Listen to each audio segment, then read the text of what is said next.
한국 가요계의 전설들이 미국에 온다. 세시봉 LA 콘서트. 50년이 넘는 우정 속 추억의 이야기와 노래들. 한국 가요사의 큰별 조영남, 한국 통기타 문화의 개척자 윤형주, 그리고 세시봉의 막내 김세환까지. 3월 16일 LA에서 만나요. 뭐라고? LA에서 만나자고. 16일 LA에서 만나자고. 오케이. 따스한 추억을 만들어줄 세시봉의 미주 콘서트. 3월 16일 LA에서 만나요.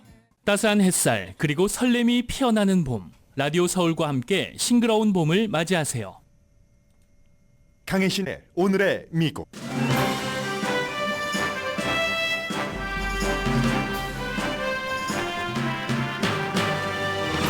연방 대법원이 콜로라도주가 트럼프 전 대통령의 이름을 투표용지에서 삭제할 수 없다는 판결을 했습니다. 트럼프 전 대통령에게 빅토리고 연방 대법원의 역사적인 판결입니다. 트럼프 전 대통령은 주말에 열린 세 군데 주의 예비선거에서 모두 승리했습니다. 반면 미키 헤일리 후보는 워싱턴 DC 예비선거에서 처음으로 승리했습니다. 트럼프 측은 헤일리를 썩어 빠진 워싱턴 DC 여왕이라고 조롱했고 헤일리의 제3당 후보 출마설도 나옵니다. 트럼프 전 대통령은 토요일 버지니아주 캠페인에서 다시 바이든과 오바마를 혼돈함으로써 6개월 동안 세 번째 같은 혼돈을 했습니다. 그러나 내일 열릴 슈퍼 튜스데이 예비선거 이후 트럼프는 공화당 대선 후보로 확정될 게 거의 확실합니다. 캘리포니아주를 포함한 16개 주와 아메리칸 사모아에서 내일 코커스와 예비선거가 치러집니다.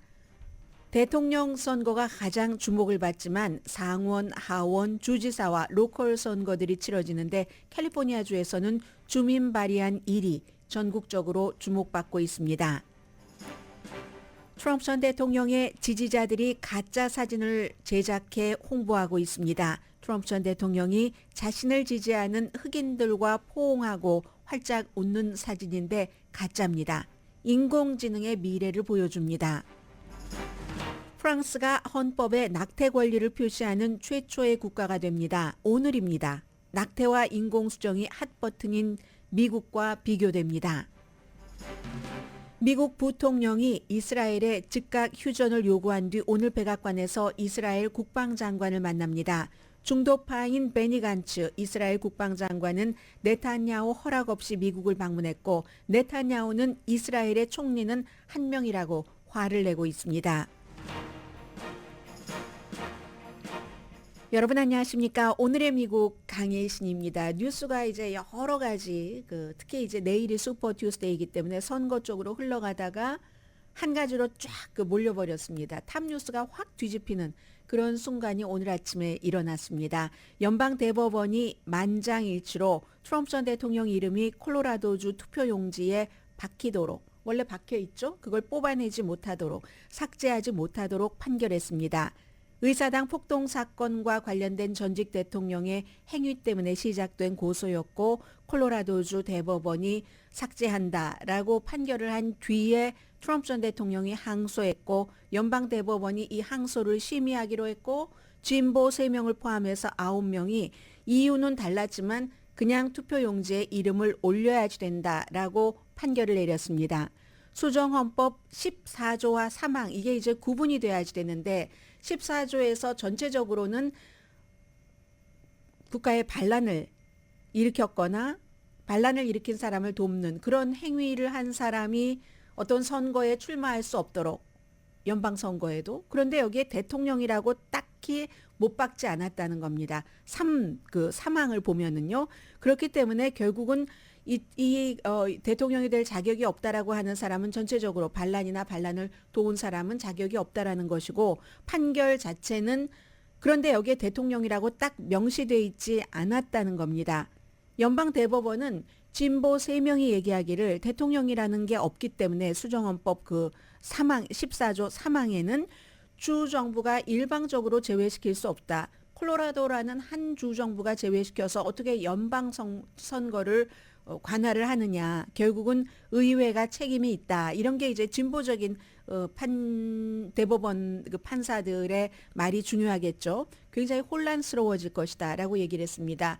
이로써 이건 콜로라도주에만 해당되는 게 아닙니다. 지금 메인주도 판결은 내려놨지만 트럼프 전 대통령이 메인주의 판결과 비슷한 콜로라도주 케이스를 연방 대법원으로 가져왔기 때문에 연방 대법원의 결정이 최종 결정이니까 아무리 메인주에서 시행을 하려고 한다 할지라도 이 연방 대법원에서 하지 말아라 하면 못하니까 판결은 해놓고 시행은 효력을 발휘하지 않았습니다. 메인주 것도 날아가는 거고 지금 한 30개 주 이상에서 이런 것들을 만지작거리거나 이미 추진을 해서 어느 정도까지 갔는데 이것으로서 다 무효가 됩니다. 이 케이스는 의사당 폭동 사건 때 사람들을 지지자들을 부추겨서 반란을 일으켰다.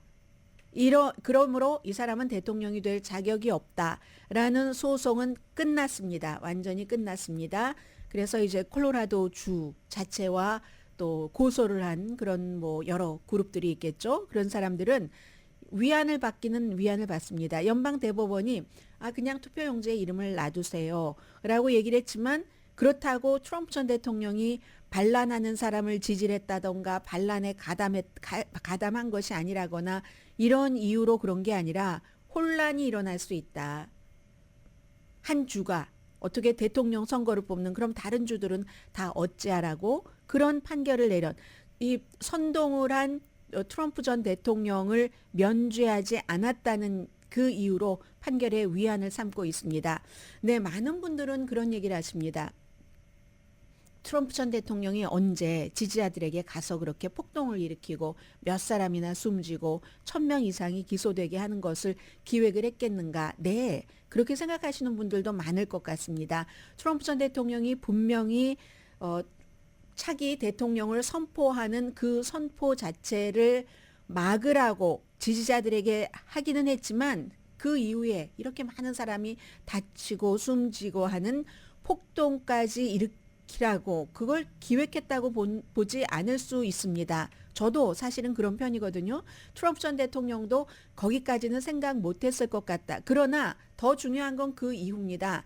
여러분들께서 저희 라디오 서울 방송을 그날 1월 6일에 들으셨다면 저도 오후에 계속 다른 분들이 진행하고 있는 그 프로그램에 나가서 이 비상방송, 긴급방송, 긴급보도, 속보를 전했는데 트럼프 전 대통령은 적어도 3시간 이상 아무리 심지어 팍스뉴스의 진행자들이 대통령이 텔레비전에 출연해서 지지자들에게 집으로 가라고 하셔야지 됩니다. 라고 했을 때 꿈쩍하지 않았고 당시에 다수당인 민주당의 하원 의장 낸시 펠로시라든가 아니면 뭐 마이크 펜스 여러 공화당 의원들도 다 쭈그리고 숨었잖아요. 그 당시에 어디 의자 밑에 숨고 테이블 밑에 숨고 하면서 대통령에게 전화를 걸어서 하려고 해도 그날 마침 그 백악관에서는 파티가 있었습니다. 텐트를 쳐놓고 파티하고 사위, 딸, 아들 다 불러 모아놓고 파티하고 하면서 텔레비전으로 그렇게 이제는 불이 나고 처형돼 교수형에 처해야 된다고 낸시 펠로시나 마이크 펜스 부통령을 그렇게 얘기하면서 지지자들이 온갖 그런 그 폭력을 행사하는 동안 트럼프 전 대통령은 3시간 넘게 아무런 일을 하지 않았습니다. 그 점은 트럼프 전 대통령이 잘못한 거죠. 그리고 이 폭동 폭력을 선동하는 사람들과만 정치인들도 그런 정치인들만 하고만 통화를 했습니다. 이 점은 영원히 미국 역사에서 잊혀지지 말아야지 되는 그런 부분이라고 생각을 하고요. 그렇기 때문에 이 고소에서 연방 대법원에서 지고만 콜로라도주의 대법원이라든가 소송을 제기한 측에서는 그래도 연방 대법원에서 트럼프 전 대통령이 선동을 한 그런 폭력이나 반란을 선동한 것에 대해서는 무죄라는 그런 선언은 하지 않았다 하면서 위안을 삼고 있다는 거 전해드리고요. 이게 연방 대법원으로서는 너무나 역사적인 판결인 게 2000년도에 알고 전 그 부통령과 조지 부시라는 민주당과 공화당 후보들이 나와서 선거했을 때 대법원에서 손을 부시 공화당 후보에게 들어준 것만큼 그 이후에 이제 뭐 비슷하리만치 중요한 판결입니다. 당시에는 플로리다주에서 이제 다른 주에서 당연히 공화당은 선거인단이 아니면 대통령이 될 수가 없습니다. 왜냐하면 파퓰러 보트에서는 인구가 많으니까 도시에 많고 그러니까는 공화당은 주로 시골 베이스잖아요. 그래서 이 그냥 우리가 표를 일반 유권자들이 투표를 던진 이 표수만 계산하면 공화당은 대통령이 될 수가 없습니다.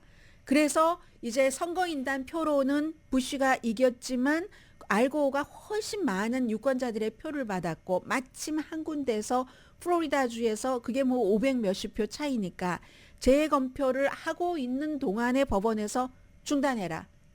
재검표 중단해라 라는 판결을 내려서 결국은 조지 부시가 대통령이 됐습니다. 그때 법원이 개입한 그 사건 이후에 이번이 뭐 이런 대통령 선거에서 연방 그 대법원 이런 판결로서는 가장 중요한 판결이 될 것 같다 하는 거고요. 사실은 이로써 앞으로도 제가 지금부터도 이 미래라는 건 어떻게 될지 모르니까 뉴스를 전해드리기는 하겠지만 이로써 2024년도의 선거는 대통령 선거는 2000년도와 똑같은 스크립트 그리고 똑같은 출연진이 나올 것 같습니다. 현재로서는 트럼프 전 대통령 대 바이든 현 대통령이 될 것 같습니다. 물론 이제 여러 가지 내일 슈퍼 튜스데이 선거도 있고 어제 특히 니키 헤일리 후보가 워싱턴 DC에서 예비 선거에서 이겼지만 이기고 제3당으로 나간다. 이러한 약간의 그 분위기 나간다고 선언한 건 아니에요. 본인은 아직 아니라고 얘기합니다. 있기는 하지만 그다지 뭐 강해 보이지 않거든요. 그 스토리 자체가. 그래서 지금 워싱턴 DC에서는 아니 워싱턴 DC는 왜 저는 지금도 이해가 안 가는데 나중에 방송 끝나고 찾아보려고요. 일요일에 선거를 하죠. 예비선거 어제 이제 워싱턴 DC가 선거를 치러서 니키 헤일리가 62.9%, 트럼프가 33.2%, 전체 투표수가요. 니키 헤일리가 뭐 한 1274표. 트럼프가 676표, 전체 유권자 자체가 한 2,000명 정도 조금 넘었다는 투표를 한 사람이 그리고 전체 유권자도 뭐 한 6,000명 정도 맥시멈 그 정도로 보는 것 같습니다.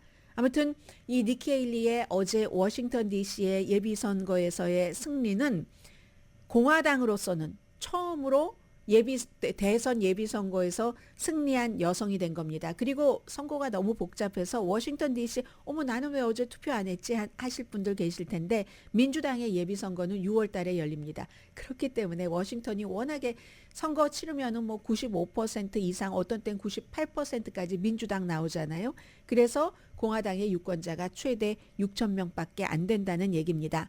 트럼프 팀이 딱 그 니키 헤일리가 이기고 나니까 스왑프 워싱턴의 썩은 물이라서 그 썩은 물의 여왕이 됐네 니키 헤일리가 이렇게 얘기하면서 세대가리는 거기서 모든 돈과 시간을 낭비를 했고 썼고 쏟아부었고 나는 거기가 썩은 물이기 때문에 아예 선거 캠페인을 하지 않았어. 이게 트럼프 전 대통령의 얘기입니다.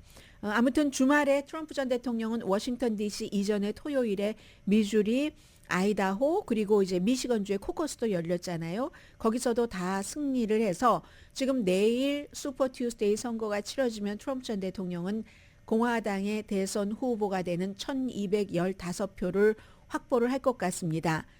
이리하여 니키 헤일리는 어제 아주 중요한 워싱턴 DC에서 승리를 하긴 했지만 그것으로서는 승률을 내기는 불가능해 보입니다.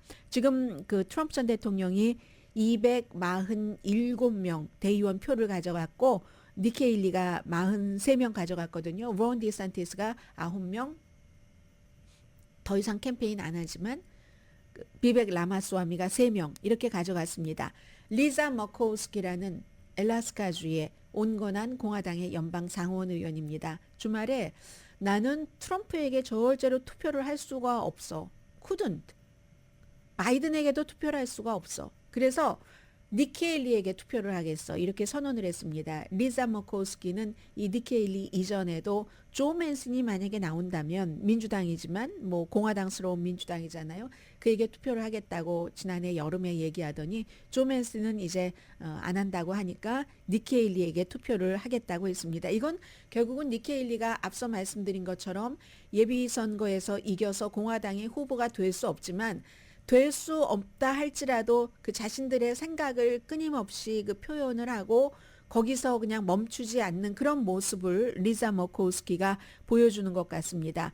그리고 이제 니키 헤일리는 제3당 후보 출마 가능성이 어제보다 오늘 조금 더 강해졌는데 노 레이블스라는 공화당도 싫고 민주당도 싫습니다. 후보를 찾다가 레리 오건이라는 메릴랜드에서의 공화당에 인기 있던 한국의 사위 주지사가 결국은 안 나간다고 하고 상원 의원 선거에 출마하잖아요. 그러니까 안 되겠다 했고 조 맨슨에게 기대를 걸었다 안 되겠다 했기 때문에 노 레이블스에서는 니키 헤일리가 우리 그 노 레이블스의 후보가 되면 좋겠다라고 얘기하지만 니키 헤일리는 아직까지는 저는 공화당입니다. 이렇게 나의 자리는 공화당입니다. 라고 얘기를 합니다. 그리고는 이제 내일 있을 슈퍼 튜스데이 선거가 굉장히 중요한데 슈퍼 튜스데이 선거는 잠시 뒤에 말씀을 드리겠습니다. 전반적으로 조금 정리를 해드리고 그리고 캘리포니아주에서 중요한 것 이런 순서로 전해드리겠습니다.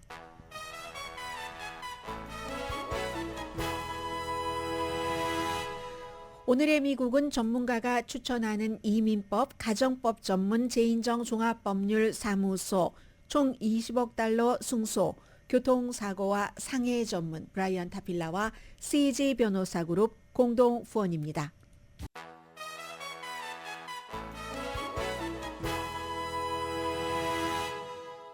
라디오 서울 방송 오늘의 미국 듣고 계십니다. 네, 이제 내일이 슈퍼 튜스데이인데 왜 슈퍼 튜스데이라고 부르는가 다 알고 계십니다.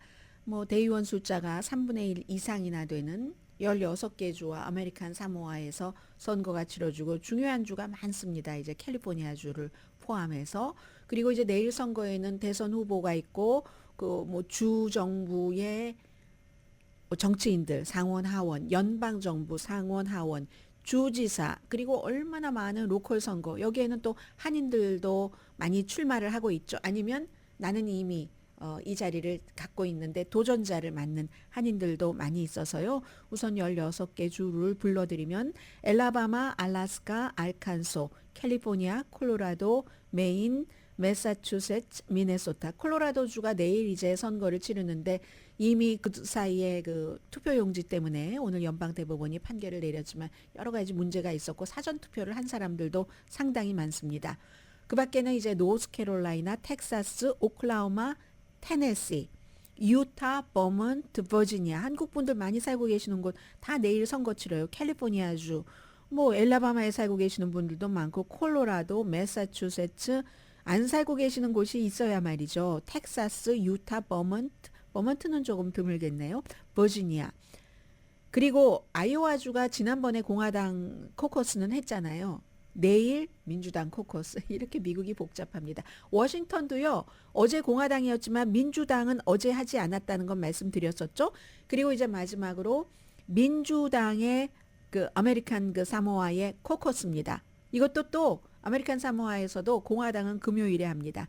아무튼 이리하여 타임존이 6개가 되거든요. 뭐 동부, 서부, 중부, 뭐 아메리칸 사모아 등등 해서 그렇기 때문에 결과가 나오는데 좀 약간 시차가 있고 캘리포니아주 같은 경우는 우편 투표하시는 분들이요. 3월 5일 내일이 3월 5일이죠. 그 3월 5일 우편 소인이 찍혀야지 되고 그 우편물이 3월 12일까지 카운티 선거국에 도착을 해야지 됩니다. 그래서 뭐 전국적으로 지금 주목하고 있는 그 선거는 캘리포니아주의 다이언 파인스타인 연방 상원 의원이 사망하고 그 자리에 임시 대행이 있는데 그 대행은 출마하지 않고 세 사람 나가는 이제 아담 쉬프가 아마 제일 지지율이 높은 것 같아요.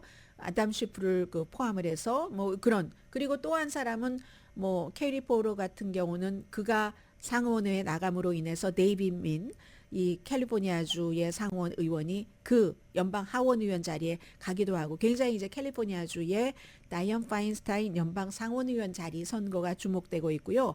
노스캐롤라이나주는 주지사 선거 주목됩니다.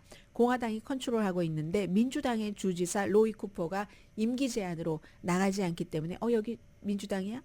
공화당이야? 하는 거죠. 텍사스의 경우는 테드 크루즈라는 이제 3선에 도전하는 연방 상원 의원 자리에 9명의 민주당 의원이 달라붙었습니다.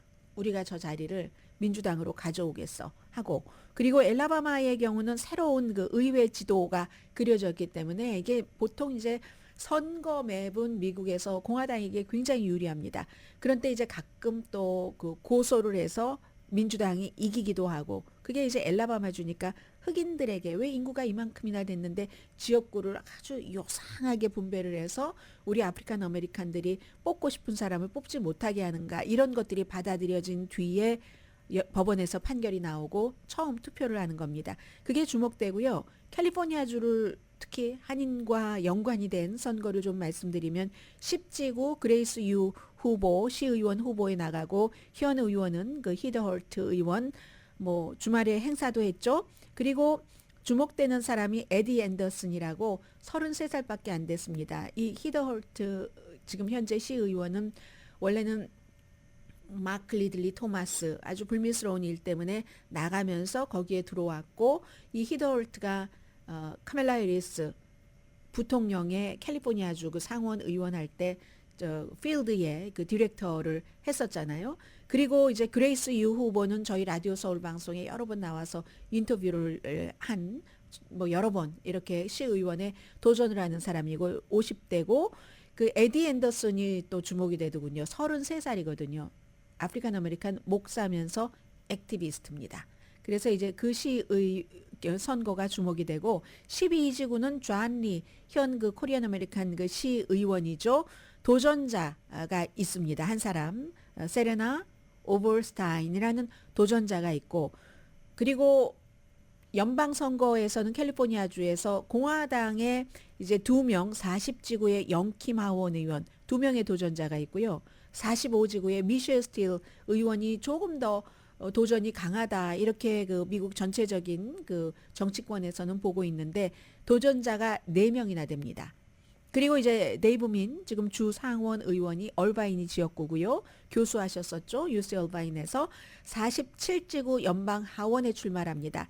이 자리가 이제 케이리 포럴 하원 의원이 아담 쉬프와 바버라 리 연방 하원 의원과 함께 다이언 파인스타인 연방 상원 의원 자리에 도전을 했기 때문에 이제 이 47지구에 데이브민 의원이 그 출마하는 거고요. 데이브민 의원이 캘리포니아주에서 치러지는 선거 가운데서 코리안 아메리칸 가운데서는 유일하게 그 LA 타임스의 그 공식 지지를 받았습니다. 물론 신문이 지지한다고 해서 뭐 유권자가 많이 찍고 하는 건 아니지만 어쨌든 그 말씀 드리고요. 그 밖에도 무슨 뭐 지역마다 슈퍼바이저 카운티 검사장 선거도 굉장히 중요하죠. 캘리포니아주 특히 코리아타운 같은 경우는 워낙에 홈리스와 범죄 문제가 많기 때문에 조지 게스콘 그 현 검사장과 11명의 도전자가 있고 그 가운데 이제 에릭 세달이라는 부검사는 저희 그 라디오 서울 방송과 뭐 인터뷰도 많이 하고 뭐 같이 타운을 걷기도 했고 하죠. 그 밖에도 이제 뭐 통합교육부 교육의원 선거도 있고 캘리포니아주 선거 가운데서 제일 주목받고 있는 것을 하나를 말씀을 드리겠습니다. 아마 이건 캘리포니아주에서 시작되지만 미국 특히 한인분들이 많이 살고 계시는 대도시에는 많이 해당되는 이슈고 만약에 캘리포니아주에서 이게 통과되면 다른 주로 퍼져나갈 수도 있는 주민 발의한 일입니다. 정신건강 시스템을 지금의 시스템을 변화시키려는 계획입니다. 특히 홈리스 피플의 정신건강을 치료하고 그리고 이제 그분들이 살 수 있는 침대 같은 것을 마련하는 것. 찬성과 반대가 아주 강한데 현재로서는 찬성이 조금 많지만 12월 달에 비해서 그 찬성하는 강도가 지금 많이 줄어들었습니다. 64억 달러 채권을 발행한다는 겁니다. 돈이 있어야지 정신건강 같은 것을 정신치료센터도 짓고 하잖아요. 침대도 놓고 홈리스 하우징도 만들고 그래서 이제 그 채권을 승인을 하고 주정부가 돈을 헬스케어가 필요한 것으로 딱 배당을 하는데 지금까지는 이제 예방하는 것 뭐 이런 것을 먼저 하는가 지금 당장 뭐가 필요해 하는가 여기서 이제 당장 필요해 하는 것을 많이 그 중점을 둔다고 하고요. 반대하는 사람들은 캘리포니아주가 지금 미국 전체적인 홈리스 피플의 28%가 캘리포니아주에 살고 있습니다. 18만 1000명의 노숙자가 있죠. 그런데 그러한 것들을 무슨 뭐 정신건강이니 뭐 쉼터를 주느니 하면서 뭐 강제적인 치료를 통해서 해결한다고? 노. 또 영구주택도 없고 그렇게 돈을 채권을 64억 달러를 발행한다 할지라도 돈은 모자라 18만 1000명의 노숙자가 있는데 이렇게 얘기를 합니다. 유권자 현재는 59%가 찬성하거든요. 이 정도면은 뭐 통과될 가능성이 높죠. 12월 달에는 68%였습니다. 항상 이런 주민 발의안 같은 것이 발의될 때는 찬성하는 측과 반대하는 측에서 사실은 이것도 돈 싸움인 경우가 많아요. 그리고 누가 우리의 안을 언론 같은 데 가서 아주 쉽고 설득력 있게 호소를 해서 설득을 시키느냐인데 공화당은 반대하는 비율이 높습니다. 66%. 이에 비해서 민주당은 찬성하는 비율이 76%입니다. 그리고 제가 finally 한번 잠깐이나마 말씀드릴 기회가 있습니다. 캘리포니아주가 지금 보면 범죄에 대해서나 아니면 이런 정신건강에 대해서나 정신병원에 대해서 많이 정책들이 바뀝니다. 그런데요. 지금 이제 이걸 왜 바꾸려고 하고 언제부터 이렇게 됐냐면 로널드 레이건 때로 거슬러 올라가야지 됩니다. 로널드 레이건이 67년부터 75년 캘리포니아주의 이제 주지사를 하면서 정신병원에 사람들이 들어가는 것을 굉장히 힘들게 했습니다. 입원 기준을 아주 까다롭게 하고 주정부에서 뭐 운영하고 있던 그런 시설들이 있었는데 그러니까 정신질환 입원자 숫자가 줄어들고 그 사람들이 결국은 거리로 나갔습니다. 그럼 레이건은 뭐라고 얘기했냐면은 아니 그 사람들의 정신질환자의 인권을 침해하는 거다. 어떻게 본인이 원하지 않는데 뭐 병원이나 그런 뭐 의료 시설에 가둘 수가 있느냐. 인권. 사실은 돈 때문에 그런 거예요. 돈이 많이 드니까 하기 싫었던 겁니다. 로널드 레이건이. 그렇게 시작해서 정신병원에 입원해서 치료를 받거나 그곳에서 지내는 사람들이 줄어들면서 점점 거리로 나오게 됐죠. 이거 숫자가 또 말해줍니다. 1960년대에는 캘리포니아주의 정신병원에 입원한 환자 숫자가 37만 명이었지만 레이건이 그런 정책을 정신병원 아니지 개인의 권리가 중요하지 하면서 10만 명으로 줄어들었습니다. 70년대. 그럼 4분의 1로 줄어들었다는 얘기입니다. 이거 퍼센티지로 따져보세요. 얼마큼. 그리고 그동안에 홈리스 피플이 굉장히 많이 늘어난 거죠. 그리고 이게 캘리포니아주에서 끝나지 않았습니다. 캘리포니아주가 굉장히 큰 주이고 큰 주에서 이런 걸 하면 다 쳐다봅니다. 다른 주들도 다 이런 식으로 해서 물론 다른 여러 가지 이유도 있겠지만 홈리스 피플들이 미국에서 많이 늘어나게 됐죠. 그래서 이번에는 그 당시에 했었던 그것에 반대를 한다고 보시면 될 겁니다. 그 반대 방향으로 오래 이렇게 해왔더니 문제는 이렇게 되네. 물론 그 사이에 뭐 펜타닐이라든가 등등의 여러 가지 마약 문제가 있지만 더 싸고 더 강력한 마약 등등. 그렇지만 사회도 변했고 어쨌든 그 레이건 시대에 그렇게 해서 사람들을 정신병원에 가는 것을 없애게 하고 정신치료 받는 것도 다 개인이 알아서 해봐. 돈도 너무 많이 드는데 속에는 그런 마음이 있었던 거예요. 인권이 아니라. 그게 오랜 세월을 오니까 야 이거 더 이상은 안 되겠다 해서 이런 주민 발의안 1이 나온 겁니다. 자, 그 내용을 말씀을 드리고요. 그리고는 이제 슈퍼 투스데이를 전해드렸는데 잠시 뒤에 여러 가지 내용을 말씀을 드릴까요? 하나를 더 말씀드리고 끝낼까요? 이번 섹션에서. 트럼프 전 대통령이 오늘 이제 연방대법원에서 아주 좋은 승리의 파티를 할 만한 판결을 받았잖아요. 그 판결 모든 주에 이제 투표용지에 이름이 안 올라가는 거 이건 이제 신경 쓰지 않아도 되게 됐습니다. 연방대법원에서 올려 하고 판결을 했기 때문에. 그런데 트럼프 파운데이션 트럼프 회사의 CFO였던 엘렌 와이셀버거가 오늘 위증 혐의에 대해서 유죄를 인정을 했습니다. 그동안 트럼프 전 대통령 회사에서 뭐 이렇게 저렇게 다 가짜로 막 사기치고 사업하고 한 것에 대해서 처음에 막 이제 아니라고 하다가 버티다가 뭐 5개 혐의 중에서 뭐 몇 개를 5건의 위증 혐의로 기소가 됐는데 오늘 2건에 대해서는 유죄를 인정을 했습니다. 그런데 이 사람은 이미 또 다른 유죄 판결을 받아서 5년이 아니라 5개월 징역형을 받았고 그때도 약간 프리바겐 비슷한 걸 했어요. 이번에도 또 이제 뭐 비슷하게 이게 이제 유죄 판결을 받으면 4월 10일에 선고 공판이 열리는데 5개월 징역형에 처해지게 된답니다. 뭐 이런 여러 가지 아직 끝나지 않은 그런 법적 문제는 트럼프 전 대통령에게 많이 남아있다고 말씀을 드리고요. 잠시 뒤에는 인공지능과 관련해서 미국에서 어떤 문제들이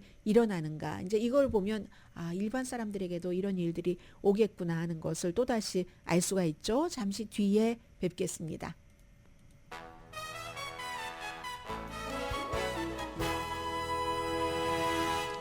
라디오 서울 방송 오늘의 미국 듣고 계십니다. 네, 지금 뉴욕타임스가 새로운 여론조사 결과를 발표했는데 2020년도에 바이든 대통령에게 투표를 한 사람의 10%가 트럼프 전 대통령에게 이번에는 투표를 할 것이다. 스위치했다는 얘기네요. 그리고 이제 주말에 나온 뉴욕타임스와 CNI의 공동 여론조사 결과에 따르면 12월 달에는 전국적인 여론조사 결과에서 가상 대결에서 트럼프 전 대통령이 바이든 대통령에 비해서 2%포인트 앞서갔는데 이번에 여론조사한 것은 주말에 발표된 겁니다. 5% 차이로 트럼프 전 대통령이 앞서간다는 건 나왔고요.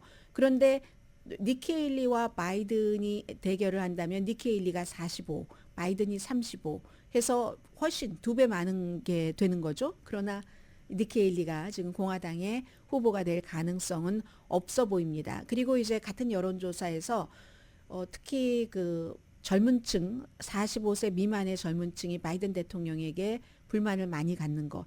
그리고 그런가 하면은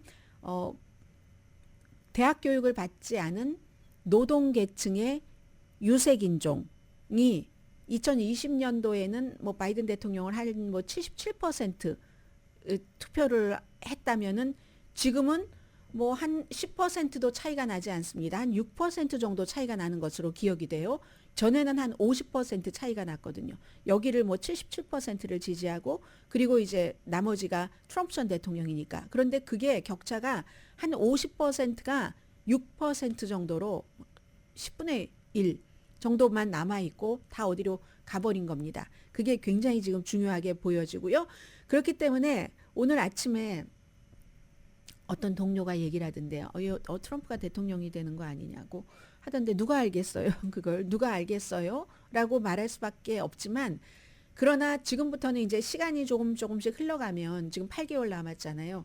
무당파가 중요한 겁니다. 무당파가 어떻게 판단을 하느냐. 지금 여론조사 결과는 계속 언론에서도 일을 해야 되잖아요. 뭔가 일을 해야지 되니까 하는 거고 이런 걸 보여줌으로써 사람들이 자신들의 생각을 정리하도록 만들죠. 그리고 결정적인 것은 무당파가 결론을 짓는다. 좀 쇠약해 보이고 노약자처럼 보이는 바이든을 지지할 것인가. 아주 정력은 넘쳐 보이지만 주말이에요. 또 버지니아주에서도 정력은 넘쳐 보이긴 했습니다. 그런데도 요즘 너무 말실수가 많습니다. 트럼프 전 대통령이 오바마라고 얘기를 해요. 바이든에게. 6개월 사이에 3번째면 이건 그냥 넘길 일은 아니다라고 보는 사람들이 많은 것 같은데 그래도 지금 그 바이든에 비해서 트럼프를 굉장히 정력적이라고 하잖아요. 이 정력적이지만 아주 그 분노가 가득 차고 복수심에 가득 차고 복수를 하겠다고 공약을 하는 트럼프를 찍을 것인가. 노쇠한 바이든을 노쇠해 보이는 바이든은 억울하다고 하지만 바이든을 찍을 것인가. 이건 유권자가 결정을 해야지 되는 겁니다. 세계 다른 나라 다 필요 없어. 우리만 잘 살면 돼. 하면 이제 고립주의로 가는 게 되고요. 그런 것들 1930년대로 간다는 거예요. 그런데 그 당시의 고립주의와 지금의 고립주의는 조금 다르기는 하죠. 공화당이 1930년대에도 고립주의였다가 이제 50년대 이후에 세계 각 나라의 여러 가지 힘을 뻗치면서 오늘날의 미국이 된 거지만요. 자, 이 정말 무서운 일들이 많이 일어나고 있는데 인공지능이 있죠. 지금 인공지능으로 트럼프 전 대통령이 다 앉아 있어요. 어디는 그냥 뭐 사람들로 너무 둘러싸여 있어서 어디인지도 모르고 또 다른 사진에 보면은 누구네 집 앞인 것 같은데 그런데 사람들이 활짝 웃고 있는데 사진 설명에 뭐라고 써 있냐면요. 트럼프 전 대통령이 이렇게 자동차를 타고 가다가 지지자들 때문에 내려서 같이 사진을 찍어준다. 너무너무 너그럽고 너무너무 카인드하고 한 트럼프다라고 표시를 하는데 전부 아프리칸 아메리칸들입니다.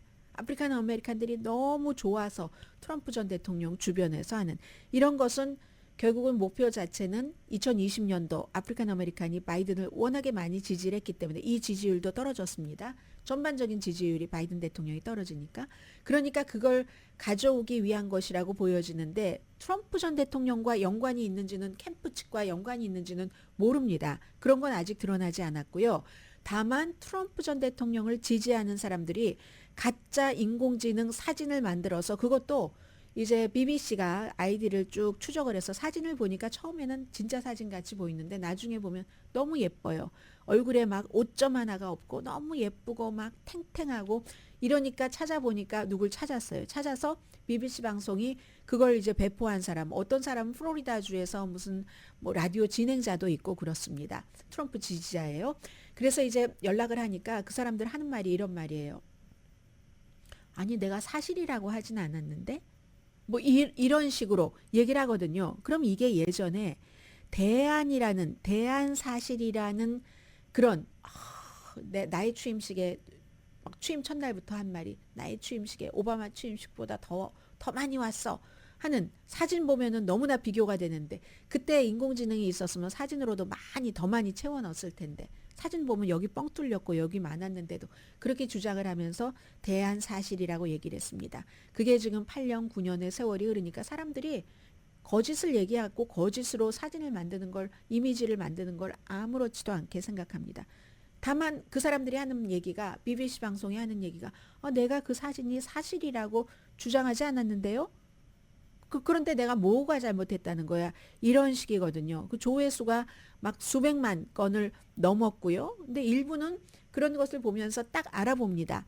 알아보고 비난을 하지만 많은 사람들은 어머 이게 진짜 사진이 아프리칸 아메리칸들이 이렇게 트럼프 전 대통령을 좋아해 나도 좋아해야지 되겠어 이렇게 뭐 간다는 얘기가 가기를 원하면서 만든 이미지가 되겠죠. 이 모든 것들이 인공지능으로 제작이 된다는 얘기입니다. 지금 뉴욕타임스와 시에나 칼리지의 여론조사 결과 아까 말씀드린 여론조사 결과와 같은 겁니다. 6군데의 스윙 스테이트에서는 흑인 유권자의 71%가 바이든을 지지할 것이라고 얘기를 했습니다. 2020년도에는요 91%였습니다. 20%나 지금 떨어졌어요. 바이든에 대한 아프리칸 아메리칸들의 그런 그 지지율이 그런 것이 있고요. 그리고 얼마 전에 여러분들께 말씀을 드렸죠. 그 바이든 대통령의 음성을 하나하나씩 다 만들어서 아주 쉽게 그런 거 뭐 1분도 안 걸린다고 하죠. 해서 뉴햄프셔 예비선거가 치러질 때 거기 나가지 마세요라고 바이든이 그렇게 얘기하지 않았거든요. 나가서 라이딘 내 이름은 거기에 없지만 왜냐하면 나는 사우스캐롤라이나주에서 제일 처음 나가기로 했으니까 뉴햄프셔는 뭐 90%가 뭐 백인 유권자고 그러니까 그렇게 그래도 제 이름을 적어주세요 했는데 나가지 말라고 그랬다고. 이런 식으로 거짓으로 만들어서 로보콜로 딱 자동 응답기로 돌려버린 이런 일들도 있었잖아요. 그러니까 한 번은 음성, 지금은 이제 이미지. 2024년도 내일 슈퍼 튜스데이 선거가 끝나고 나서 본격적으로 바이든 대 트럼프 대 바이든의 대결이 시작되면 아무런 증거도 없이 얼마나 많이 인공지능이 생성한 이미지나 동영상 등이 퍼지겠습니까? 2020년도에는요. 부정선거가 아닌데도 부정선거라고 아무런 주장이나 근거 없다고 말씀드린 것은 법원에 하나도 그런 걸 제시하지 못해서 소송을 하면 법원에서 이거는 소송의 조건이 안 돼 하고 다 기각해버렸잖아요. 60개 케이스 정도는. 그리고 하나는 뭐 펜실베니아에서 작은 것 하나 이제 법원에서 받아주고 했었는데 그 당시에는 이런 인공지능이 없었는데도 부정선거라고 그렇게 주장을 하고 온라인에서 그게 이제 뭐 단순한 뭐 블로그가 될 수도 있고 밈이 될 수도 있고 아니면 뭐 알고리즘을 통해서 퍼졌잖아요. 그리고는 결국은 의사당 폭동 사건까지 간 거잖아요. 그런데 이제 인공지능으로 정말 사람인 것처럼 정말 이 사람의 목소리인 것처럼 만드니까 인공지능이라는 새로운 무서운 도구가 2024년도 선거 캠페인 기간 동안에 아마 여러분들께 중요하게 말씀드릴 여러 번의 뉴스가 되리라고 믿습니다. 자, 그리고 이런 것들도 있어요. 그 시네이드 오코너 Sacrifice라는 노래를 부르고 막 카톨릭의 아이리쉬면서도 막 이제 뭐 그 위선 이런 것에 반발하고 있었던 가수가 지난해 7월인가요? 56세로 사망했는데 트럼프 전 대통령이 최근에 이제 트럼프 전 대통령 이 선거 유세를 많이 하니까요. 2월 24일에 선거 유세에서 딱 대통령 등장하기 전에 분위기 띄워주려고 여러 음악 나오잖아요. 그날 아바의 음악도 나왔고요. 또 뭐 여러 사람 음악 나왔습니다. 이 시니어드 오코너의 Nothing Compares to You 이 노래를 썼다고 해서 이 시니어드 오코너의 그 뭐 여러 뭐 재단이라고 할 수도 있고 뭐 후손이라고 할 수도 있는 그 사람들이 우리 이 시니어드 오코너 거 쓰지 말아라. 이 오코너는 인생을 통틀어서 본인이 생각하는 뭐 정직성이라든가 품위 뭐 이런 그런 것을 바탕으로 한 도덕적인 기준으로 살려고 엄청 노력하면서 살아왔었던 사람이다. 윤리 코드를 가지고 살려고 했던 사람인데 아니 어찌 당신이 우리 노래를 이렇게 할 수가 있어 하면서 쓰지 말라고 이제 경고를 보냈다고 하네요. 조니 캐시의 노래도 나왔었고 엘비스 프레슬리의 Suspicious Minds라는 노래도 2024년 2월 24일 선거 유세할 때 나왔는데 그 전에도 지금 이제 오코너뿐만이 아니라 그 리하나도 그랬고요. 롤링스톤스도 내 노래 쓰지 마세요. 루치아노 파바로티도 넬슨 노르마를 썼거든요. 쓰지 말라고 했고 이민에 대한 트럼프의 견해가 나와 다르다. 브루스 스프링스틴 Born in the USA 그때 2020년도에 이거 하지 말라고 했는데 힐러리 클린턴을 이 브루스 스프링스틴이 지지를 했었잖아요. 영국 가수 아델, 엘튼 존도 다 트럼프 전 대통령에게 쓰지 말라고 하네요. 자, 잠시 뒤에 뵙겠습니다.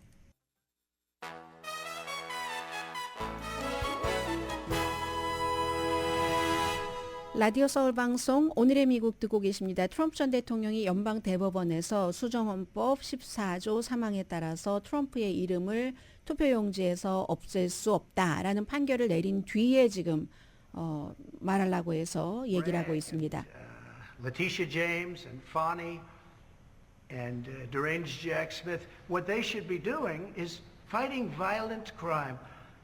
And that would lead me to the end. 네, 지금 이제 뉴욕에서 본인을 사기 혐의로 비즈니스 사기 혐의로 고소를 한 그 뉴욕의 검찰총장이라든가 아니면 조지아주에서 선거에 개입한다는 혐의를 수사하고 있는 조지아주 애틀란타 풀튼 카운티의 검사라든가 또 플로리다주에서 기밀 서류를 잘못 다룬 것과 1월 6일 의사당 폭동 사건에 대해서 이제 그것도 선거 개입이다 하고 기소를 한 잭 스미스 특별검사 이름을 다 부르죠. 다 나에 대한 법적인 어떤 그 여러 가지는 그 사람들이 잘못했다. 나는 마녀 사냥을 당하는 것이다 하는 것을 지금 유권자들에게 말해주고 있습니다. They die in our country. But many of the people coming up are from prisons and jails, from mental institutions and insane asylums. Many are terrorists. You see it. 네, 여러분들 보시는 것처럼 지금 이민에 대해서 얘기를 하고 있는데 저 이 말 들을 때마다 화가 납니다. 이민자로서. 이민에 대해서 여러분들 들어보신 것처럼 그렇게 얘기를 하잖아요. 많은 분들이 보신 것처럼 미국에 지금 이민 오고 물론 불법 이민을 기준으로 말씀을 드리는 것입니다마는 그런 테러리스트다. 여러분이 아는 것처럼 테러리스트다. 많은 사람이 정신병원에서 오고 감옥에서 나오는 사람들이다. 범죄자라고 이민자는 다 범죄자라고 몰아서 지금 트럼프 전 대통령이 얘기를 하고 있습니다.